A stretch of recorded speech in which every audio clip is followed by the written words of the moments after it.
Hello, everyone. Thanks for tuning back in once again to the original QueenAShakur show. Also, thanks to those of you tuned in on the QueenAShakur TV show. I'm your host, QueenAShakur, and this is your Daily Vitamins. So as you're coming in, please feel free to go ahead and give this video a like and a share. Okay, be sure you subscribe to the channel if you haven't done so already. Click the notification bell, click the word all so you're notified each time the Queen Goddess goes live. If you don't like the commentary, will always exit stage left. Don't forget to follow me on Instagram at Dr._A_Shakur, TikTok, Dr. A Shakur, and Twitter at DGoddess27. Okay, so now earlier this morning on your morning wake-up call, I was telling you how ghetto this whole country is, right? Well, pay attention. Because now they're going in, MSM that is going in on Tara Reade, Biden's accuser.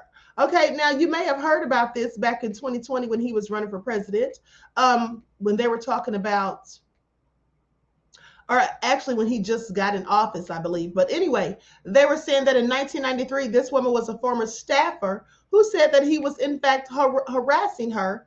And so now they're going in on her. MSM is because she's fled to Russia. Okay, pay attention. And so former staffer who accused Joe Biden of sexual assault has defected to Moscow, telling state media that she felt safe in Russia and would seek citizenship there because clearly she doesn't feel safe here in this ghetto country called the Divided Snakes. All right, she said that she was receiving threats in the U.S. I find it also interesting. The Biden crime family continues to run their nefarious shenanigans across this country. Pay attention, all right? So Biden has strongly denied Reade's allegations, and no ex-Biden staffer has come forward to say that they ever witnessed or heard any kind of sexual misconduct in his Senate office. Well, I'm sure they wouldn't just come out and say it. I mean, if she said that she feels unsafe here and has to, in fact, leave and go to Russia, well, please make it all make sense why anyone else would come forward, okay? Please. At the end of the day, I'm just saying. And in an interview with MSNBC in 2020, Biden said that he had said unequivocally, it never happened. Sounds like Bill Clinton when they were talking about Monica Lewinsky, and he said, I never had sexual relations with that woman. Pay attention. That's all I'm saying. Now, it didn't. It never happened, he said. Reade later faced credibility questions of her own, including about her education and other credentials. Yeah, I'm sure they went trying to dig up all the dirt they could on this poor woman. I mean, what does her education and credentials have to do with her saying that she was assaulted and harassed? I have questions. Okay, so anyway, they say after being out of the headlines, Reade turned up in Moscow on Tuesday, where she sat alongside convicted Kremlin spy Maria Butina. Okay, and answered questions from Russian state media over several hours. During the news conference, Butina promised to discuss the possibility of granting Russian citizenship to Reade and asked Putin to fast track her citizenship request. So clearly this woman is afraid, okay? Clearly she's afraid. And so anyway, let me just pull up this audio so you all can hear it. I'm not going to show the video because I don't want any copyright issues with ScrewTube. You know how they do. Please get those likes up because you all know that I am shadow banned, okay? And I'm out here bringing you all breaking news every day. Please pay attention, okay? So here's the audio from what she actually said herself.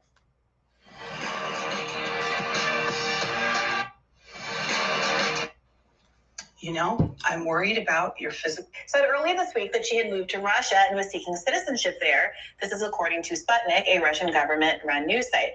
Let's take a look. The attacks will continue. I only know that when I got off the plane in Moscow for the first time in a very long time, I felt safe and I felt heard and I felt respected. And that has not happened in my own country. I did talk to U.S. Congressman Matt Gaetz. I have not concealed anything. I told him I was in Moscow, Russia, and I told him why. And he said something very stunning. I am considered a whistleblower, as you know, in the United States. One of the cases I will be testifying is about how the DOJ and the FBI has weaponized by the Biden administration against its own citizens. So he said, Tara, You know, I'm worried about your physical safety.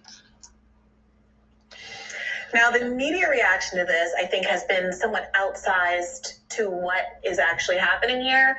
Tara Reade saying that she feels less safe in the United States, where, of course, the political implications of her raising her claim at the time that she did meant that she was very much treated differently, I would say, by the mainstream media, who did not seem to have any interest in weighing the credibility of her concerns the way they had with, for example, Christine Blasey Ford, who had accused Brett Kavanaugh of sexual assault when they were students together.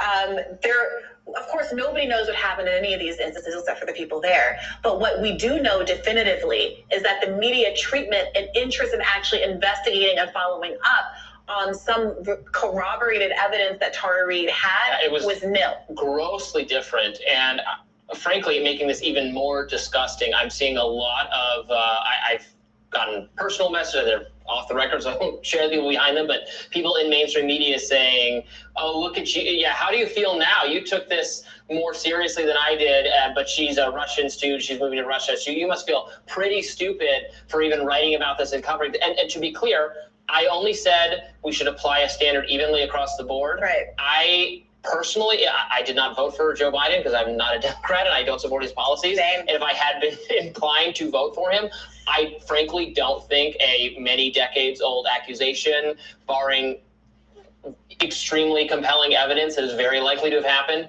would have changed my mind. And honestly, I would have, and I felt the same way about the Kavanaugh confirmation and a lot of Me Too instances. It was liberal activists who took the position that you should automatically believe accusers rather than just treat them with respect and dignity, which is what I think you should do, and which put Democrats in, and Joe Biden himself, who agreed with that standard, in a totally unsustainable situation, given that he had faced accusations not just from her, but from other people, hers being the most serious. Look, that she has subsequently, even if, let's say you think these subsequent actions, this posture toward Russia is not wise or is a little too, I don't know, counting of Russia's bad behavior. Let's say you think that.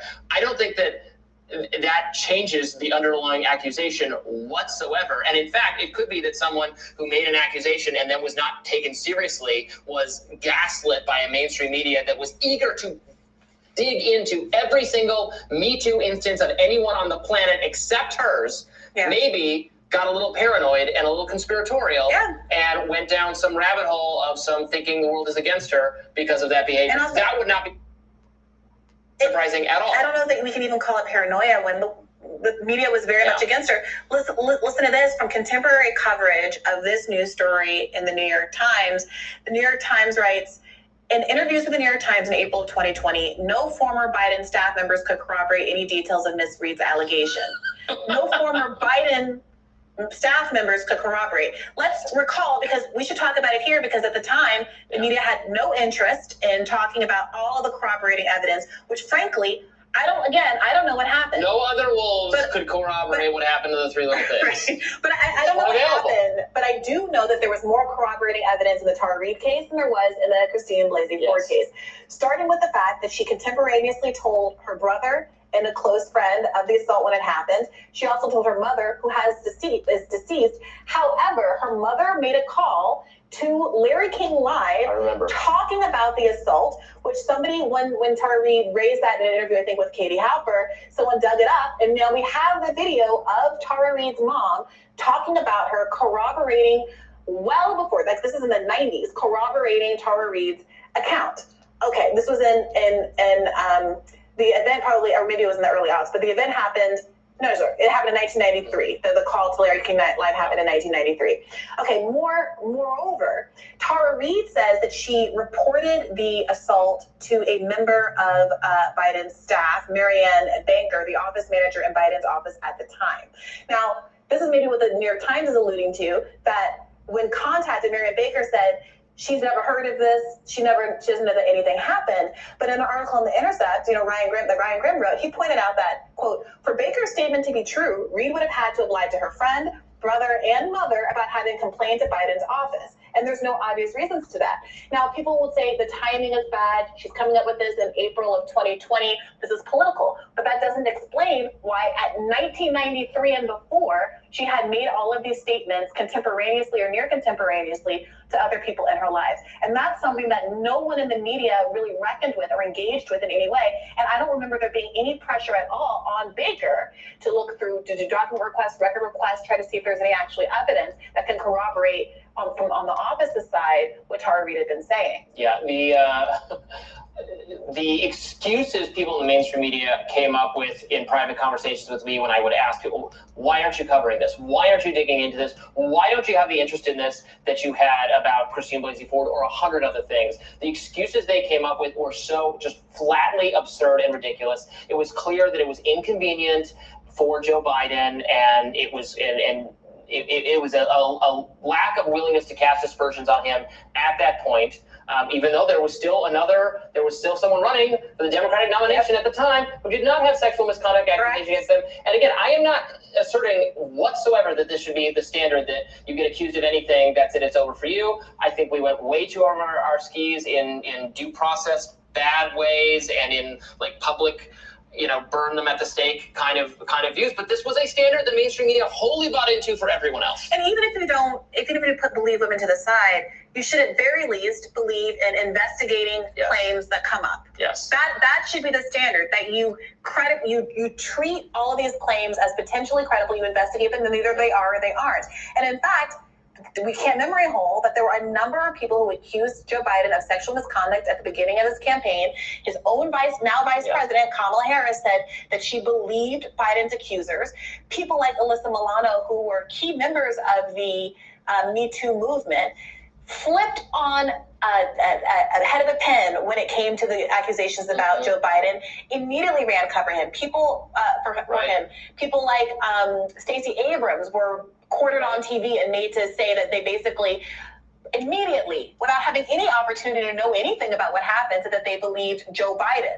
And watching this as a third party at the time was incredible. It was incredible to Alyssa Milano's former co-host, Rose McGowan, who went ballistic about it. It was like, are you kidding me? Yep. And in fact, Alyssa Milano founded a podcast pro-Joe and had Joe Biden on as her first guest on her Me Too Times Up podcast. In the midst of all of these allegations in the spring of 2020. It was disgusting. And to the extent that people did not believe that the Me Too movement was in good faith, I think that, many people, it was in good faith. The people had experienced sexual assault and were so happy to be able to have space to...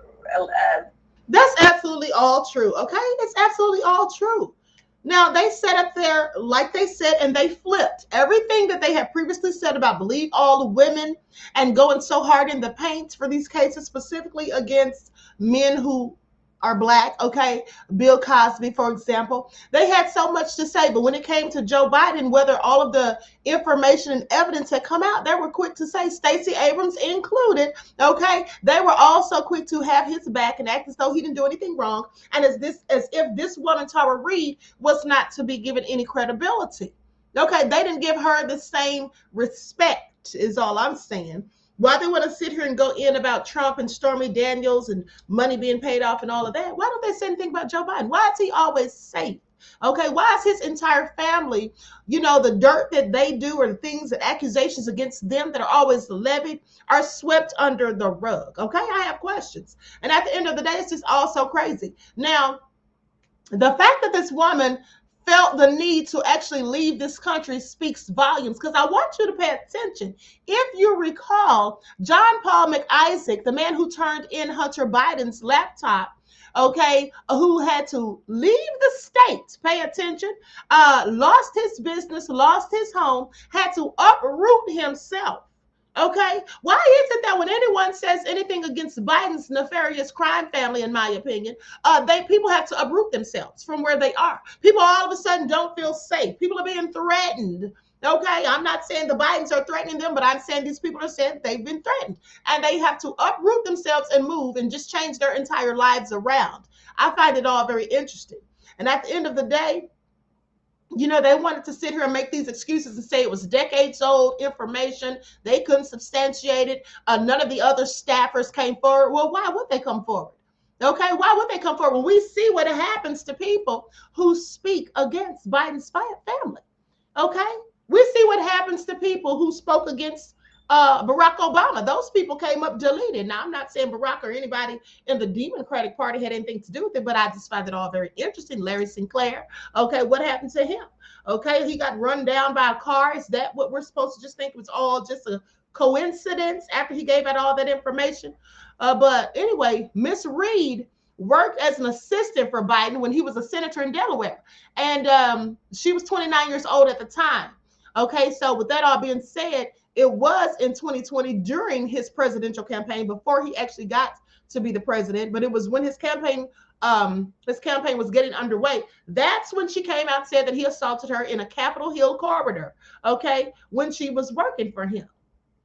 Now, my thing is, if Me Too was shouting from the rooftops and the hills at one point, believe all women, well, why didn't they believe this woman? Okay, sounds like selective outrage and like narratives being pushed and agendas as well. That's all I'm saying. They could sit down somewhere. This is also nefarious, and this country absolutely is ghetto, just like I told you all this morning. It is absolutely ghetto. Okay, please pay attention. Now, with that all being said, as you remember, I was telling you all the stuff that Larry Sinclair came out and said, and then he turned up deceased. But hold on, because I have a clip from an interview he did. Likes up, everyone, please. Do not forget to like and share. You all know that they have me shadow banned.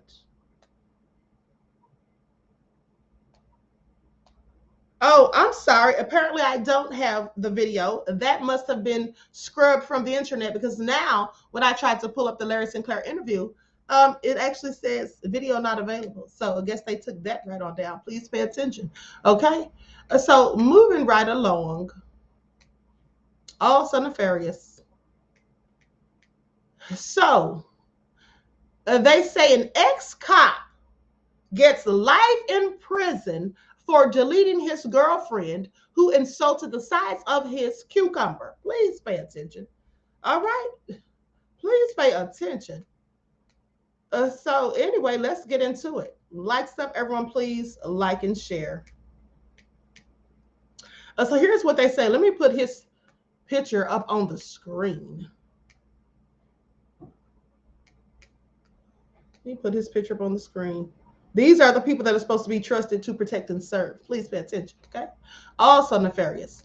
So that's the thug right there, Jason Cunningham. Okay, and that's his girlfriend who's now deceased.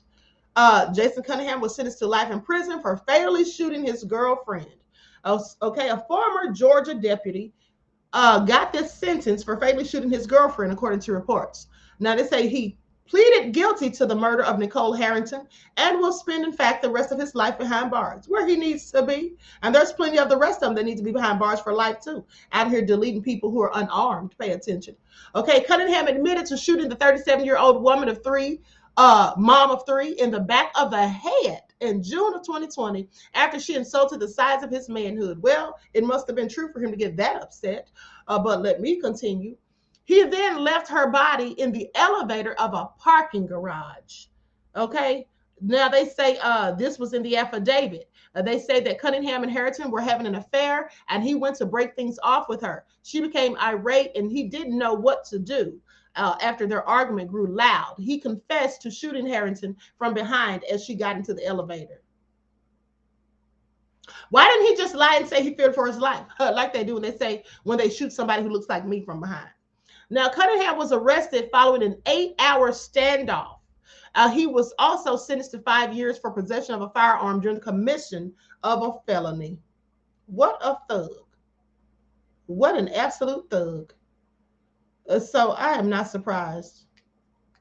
Absolutely not surprised.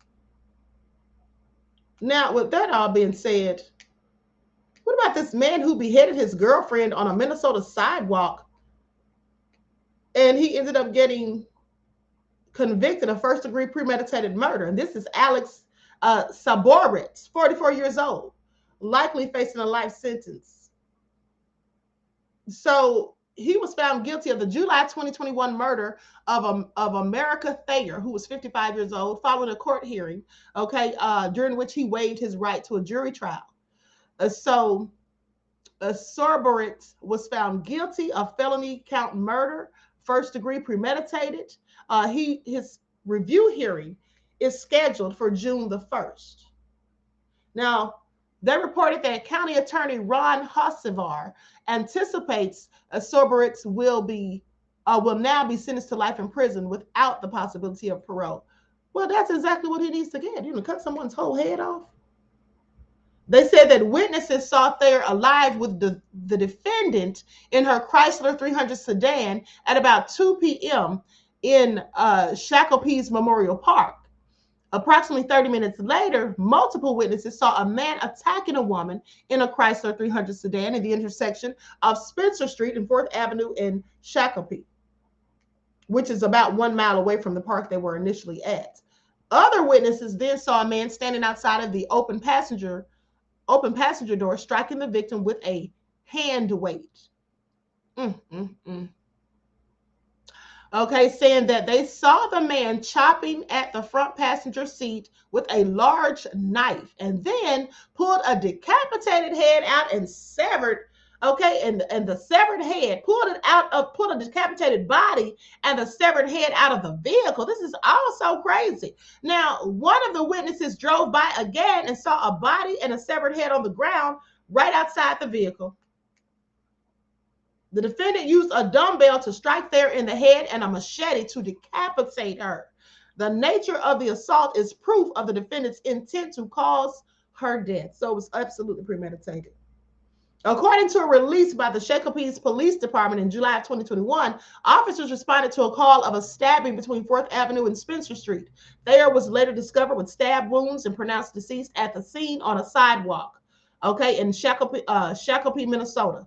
Officers quickly apprehended 42-year-old Alexis Sorberit of Shakopee on suspicion of second-degree murder. How is that second degree? This is first-degree capital. Like, please, make it all make sense. Now, so on Thursday, Lennon described him and Thayer's relationship as tumultuous and marked by frequent arguments and accusations of abuse, along with alleged prior threats. Thayer wanted to end the relationship, and the defendant knew she wanted to get rid of him.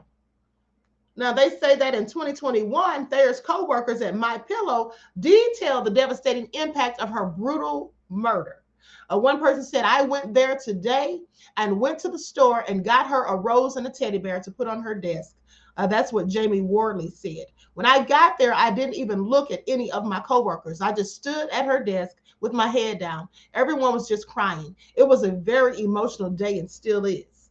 Thayer's friend of 5 years, Nikki Kindred, also described Thayer as a soft-spoken and said she was so funny and always had amazing stories. She was just truly the kindest to everyone. I haven't met anyone as generally kind as America as she was since my late grandma. This is all crazy, all very crazy, and clearly sad. So let me show this thug's face up on the screen, because I don't know what is wrong with some people. Just going out here on murderous rampages, I guess, and then doing things that you would usually expect to see in a horror movie, okay?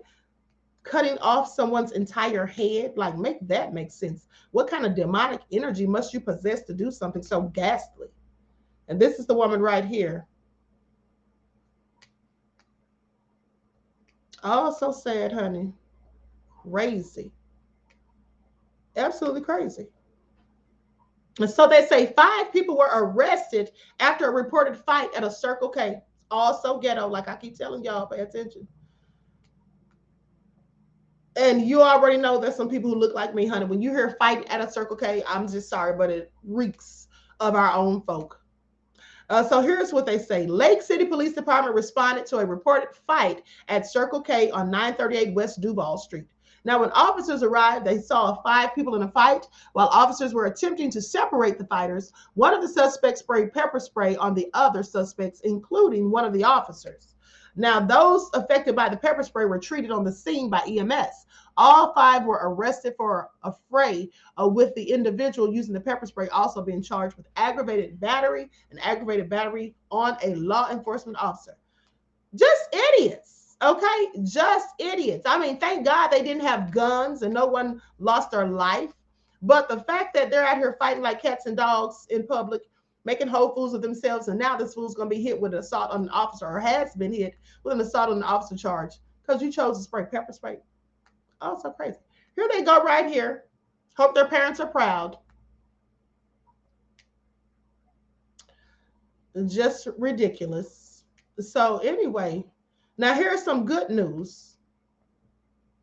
This is actually some good news. Pay attention, because just yesterday, I believe it was, I told you all about a 15-year-old who graduated from college, okay, worked very hard, had amazing grades, and then went back to her school to encourage other students. Now we have a 15-year-old student who earned a diploma from Lincoln and a degree from TCC.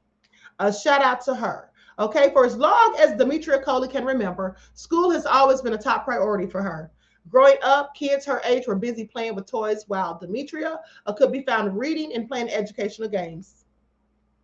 Years of dedication to academic excellence helped her make history as she became the youngest student to graduate with an Associate of Arts degree from Tallahassee Community College at only 15 years old. Now, from an early age, she knew she wanted to pursue a career in medicine, and May the 27th, she graduated from Lincoln High School, already halfway through her college career. She first had her sights set on becoming a cardiothoracic surgeon, but now has decided to pursue nursing. She said she is grateful to be one step closer to her professional career. With most of her prerequisites finished, Demetria could complete her nursing degree as soon as 2 years from now. Okay, well, shout out to her. Shout out to her. So with that all been said, everyone please get those likes up. Please like and share. Y'all know they have me shadow banned. Let me just remind you all yet again. Don't forget to follow me on Instagram at Dr._A_Shakur, TikTok, Dr. A Shakur, Twitter, DGoddess27. I wish you all love, peace, prosperity. Each one teach one. That's how we grow and thrive. Do something productive, constructive, and never destructive, beloveds. And always remember to keep the Most High first in your lives. Peace.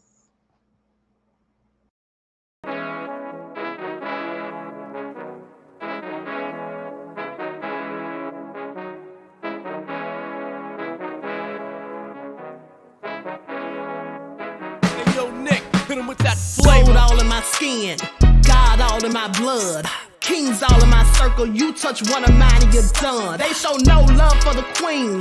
Why you hating on me? Is it cause I'm free and I got Malcolm X in my jeans? I got dreams like King Luther, shed blood like Kunta. You ain't helping my people, I ain't got nothing to say to ya. I want all the smoke like hookah. Talking reparations, America won't be great until they give us compensation. I'm like, I'm the hottest right now. That's See right. A bunch of lames out here trying to jock on my style. They be doing too much. I'm the queen, it's too easy. It's like they all at Popeyes, how they be talking so greasy. I just sit back and laugh while these haters get madder. So nefarious how they don't want my pockets with cheddar. I tell them they can do better. These snakes in the grass can leave a bite on your ass, cause y'all be trusting too fast. I got my foot on the gas, other one on they necks. Dropping receipts on haters, you better show some respect. I'm never facing regrets, we only facing the threats. Running through every challenge like a relay, break no sweat. It's a cold game, so I got that blanket with me. Now that my people awaken, ain't no going to sleep. I do not play by my piece, this time I'm playing for keeps. You talking slick, but when I see you like them ends, we gon' meet. And I got gold all in my skin, God all in my blood, kings all in my circle. You touch one of mine and you done. They show no love for the queen. Why they hating on me? Is it cause I'm free and I got Malcolm X in my jeans and I got gold all in my skin, God all in my blood, kings all in my circle. You touch one of mine and you done. They show no love for the queen. Why they hating on me? Is it cause got Malcolm X in my jeans and I got